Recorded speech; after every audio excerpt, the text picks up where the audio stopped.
రిలీజ్‌కి సిద్ధమవబోతున్నటువంటి 'ప్రభాస్' మూవీ 'కల్కి 2898 ఏడీ' ఈ మూవీ ఎప్పుడు రిలీజ్ చేయాలా అనేది మేకర్స్ తీక్షణంగా ఆలోచిస్తున్నారు. మే 9వ తారీఖు యాక్చువల్‌గా రిలీజ్ అవ్వాలి. కానీ సన్నిహితులు, స్నేహితులు ఇచ్చినటువంటి సలహా ప్రకారం అశ్విని దత్ ఈ మూవీని పోస్ట్‌పోన్ చేస్తున్నట్టు తెలుస్తుంది.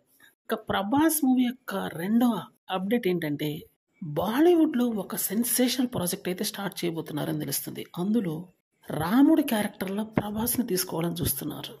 ఫస్ట్ ప్రపోజల్ పెట్టింది మాత్రం రణబీర్ కపూర్‌కి.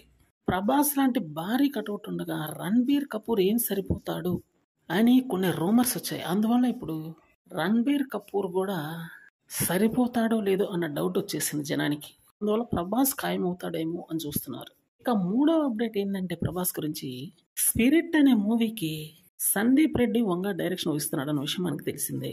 అయితే దీనికి కేవలం 4 నెలలు మాత్రమే ప్రభాస్ కేటాయిస్తాడు అని ఒక రూమర్. ఎందుకంటే ఇది చాలా పెద్ద మూవీ కాబట్టి ఈ మూవీకి 4 నెలలంటే సరిపోకపోవచ్చు అని అయితే ఒక రూమర్ నడుస్తుంది. మరి ఇది క్లియర్ అవ్వాలంటే కొంత షూటింగ్ ముందు చేయాలి. దాని తర్వాత మళ్ళీ గ్యాప్ తీసుకుని కొంత షూటింగ్ చేయాల్సి ఉంటుంది. మరి ఏది ఏమైనప్పటికీ సెన్సేషనల్ ప్రాజెక్ట్స్‌తో ప్రభాస్ ముందు వరుసలో ఉన్నాడనే చెప్పాలి.